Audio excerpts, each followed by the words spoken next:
Now then, Ross, this should be quite good. Bruichladdich is, well, this one here on the table is a 10-year-old expression, but it's not the classic Laddie. It's not a Bruichladdich 10-year-old that most people would recognise. This is an older expression. We can have a closer look label. We can see it's distilled 1970, which is quite fun. Bottled 43%. Kind of bizarrely, this says this won the 1979 Double Gold Award. Which is bizarre. Which is less than 10 years. So how did they know? Yeah, they may have submitted it before it was bottled, I suppose, but it is a little bonus sticker outside of the label that tells us the distillation year. I feel like there's some sort of shenanigans going on here. It doesn't add up. But anyway, this is a Bruichladdich distilled probably around 1970, matured for 10 years, and imported and distributed by Moon Import, who we know are an Italian importer and distributor. Yeah. Known for their bottlings and high quality. For those that are familiar with kind of Sam Maroli and his story, Moon Import is a similar sort of thing. Yeah. It's Pep Mongiardino who is in charge of Moon Import. Again, at that time, single malt whiskey wasn't really a thing, so they had access to incredible casks that tasted incredible. Yeah. So 10-year-old Bruichladdich, is it a distillery that you're... Yeah. So you've had a couple of times? I suppose it's a modern interpretation of Islay. Founded 1881, they do the kind of very big range of different spirits in Bruichladdich, Port Charlotte and Octomores. We've discussed in some other videos as well. But Bruichladdich being the unpeated style is believed to be the kind of locals' favourite. You know, if you're from Islay, that's the whiskey you drink all the time because I suppose it's a little easier and a bit more approachable. If you don't love peated whiskey, I think it's easy for us to assume that everybody in Islay loves Lafroig and Ardbeg, but it's probably not the truth. Yeah, we don't all drink Octomore every day. 100%. This one here is bottled at 43%. It's 75 CL, Italian import. I'm really not sure what to expect, but I'm hoping it's going to be really different to the official bottlings we're used to now. I mean, 1970 distillations 54 years ago. That's nuts. Which is pretty cool. I know it's a 10-year-old, so the fact that it's even made it to 2024 for us to open this is really fun, really interesting. Yeah, so this was bottled, so in 1980, it's a long bloody time ago. Yeah, 44 years ago. I think it's reassuring, you know, from my background working in whiskey auctions, it's reassuring to see that the fill level is still decent in the neck. Yeah. So you're not going to expect too much sort of oxidation. The liquid should still be pretty much as it was bottled. And we've been lucky. We've been lucky boys with some of the stuff we've opened in these videos, right? And we've opened up all these old bottlings from Moon Import and from Sam Maroli.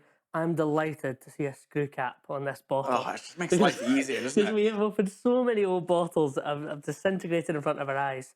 Let's get it in the glass. Let's have a wee conversation and I think this is going to be an interesting one. Let's just crack this open. I feel like it's for people that are in the industry, it's a very easy thing to say that, old whiskey is much better than than it used to be now, and it's just so like trendy to say that, right? Yeah. I feel like Bruichladdich of this age, I feel like we've had a couple recently. We've had a few that have been, independently bottled by like Dramful, which have been excellent. But as although this was imported and distributed by Moon Import, it is an official bottle. And this is pre-closure as well. So I probably haven't had that much pre-closure Bruichladdich. To be honest, I've had a few of the kind of Black Art series, kind of bigger sherry castels and modern interpretations. But they all had a lot of cask influence loads as well. Of totally dominated by the cask. Tasty whiskey, but big cask influence, whereas this looks like American oak. We don't know, it doesn't tell us the kind of cask it's in, but it doesn't look overly dark. At 43%, it's going to be quite easy drinking, so... I think it smells great. The nose is really inviting. It reminds me a lot of kind of old, like, grain whiskey that's been matured for 25, 30 years. Yeah. This smells like American oak, straight off the bat. It's got a real freshness, almost like kind of apples and pears again.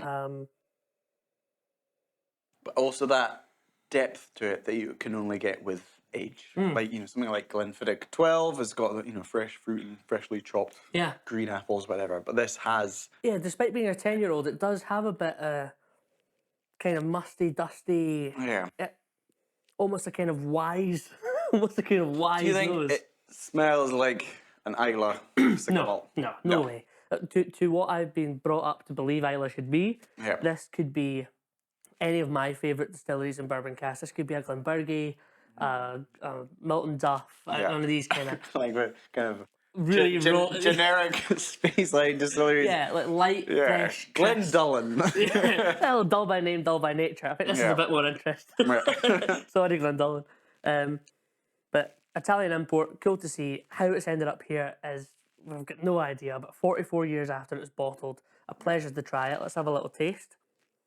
See what you think. But I love the nose.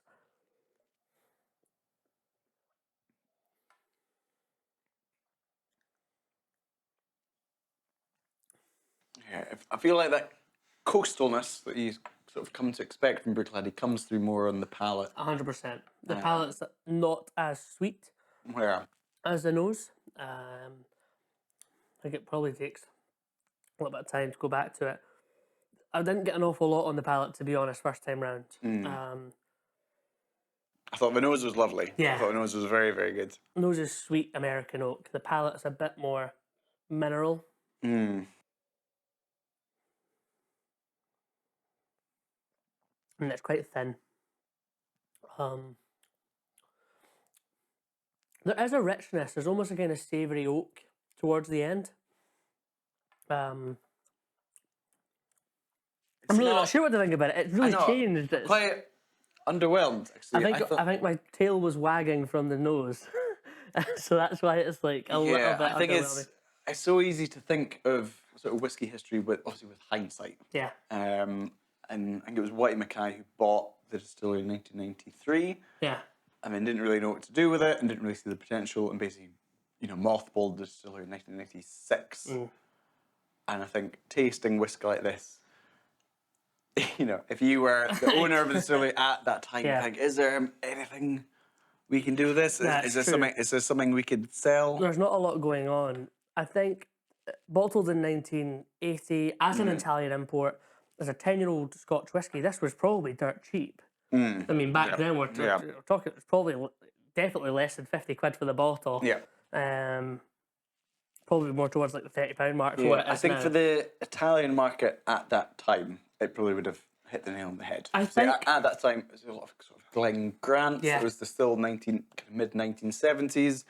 Maybe it only matured 5, 6, but definitely less than 10 years old. The 5-year-old was the big one in the 80s for sure. Yeah. Basically, any single malt whiskey, typically Speyside, that matured for less than 10 years, you're sort of verging into grappa territory. Yeah. And this isn't a million miles away. I think if we take into account where this has gone, it probably was perfect for a hot Italian summer if somebody was trying to get into Scotch whisky, because it is light, it's fresh, it's not overly complex on the palate, as I say. So I think this would have been a good welcome into Scotch whisky back then. Yeah. And people would have been a little afraid of Islay. I think putting Islay on the bottle like that in the 80s in Italy, it's really bold, I think. So it would have been interesting to what kind of people would have went towards that. Maybe more Lafroy Garbed drinkers assuming it, because Bruichladdich wouldn't have been a massive brand in the 1980s, I wouldn't have thought. No, I think Moon Import were the sole distributor. And so people would have trusted Moon Import as well, I suppose. So I think they were probably, I don't know whether it's safe to say they were sort of introducing Bruichladdich to the Italian market at that point. So maybe it was a bit of an unknown. They were probably introducing so much of Scotch whisky into that European and Italian market. I get why it would be popular in Italy. It almost seems like it's made for a hotter climate and it's so light and fresh.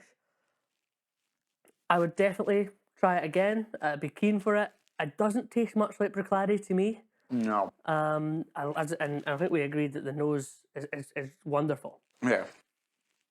I'd love to try it at cash strength. I'd love to try it at 46%. But again, we're lucky enough to even try this in the first place at 43. We'll see what it's like. But something different from a distillery we know and love.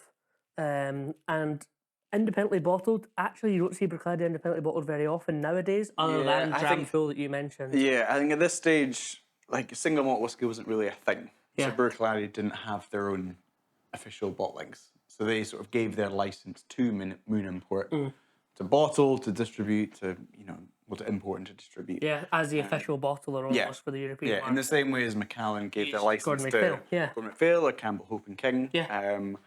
I think it's a real snapshot into that period. That period of whiskey drinking, which is it's fun for us to be able to revisit, I think it's like 1980. I think it's not that long ago. It's It was, like yeah. 45 years ago. Yeah. Jeez. That is bonkers. It is a real treat to try this. So I think it's, from a purely liquid perspective, it's a nice thing to try. It's not the most it's not a delicious, life-changing dram. tasty dram. Totally agree. Yeah. But quite, even though I wasn't in the 80s, you feel nostalgia. Yeah. Going back to that period and thinking about it that way. Yeah, but you think in Italy, early 1980s, I can imagine it went down that a makes treat. sense. Yeah, Yeah. absolutely. But a good one to try. Edinburgh 2024, it's a bit different, I suppose. Yeah, it's a time and a place. Yeah. But yeah, lovely to try it. Cheers. Good fun. Yeah. If you've enjoyed this video, don't forget to like and subscribe for more Bevvy content. We want to hear what you think, your best whiskey experiences, the whiskies you want us to try. It's a really exciting journey we're on, so make sure to join us. Download the Bevvy app on Google Play and App Store to keep track of your whiskey journey, connect with your whiskey friends, keep track of your favourites, anything you could ever want to do with whiskey, all in one place. It's the definitive whiskey companion.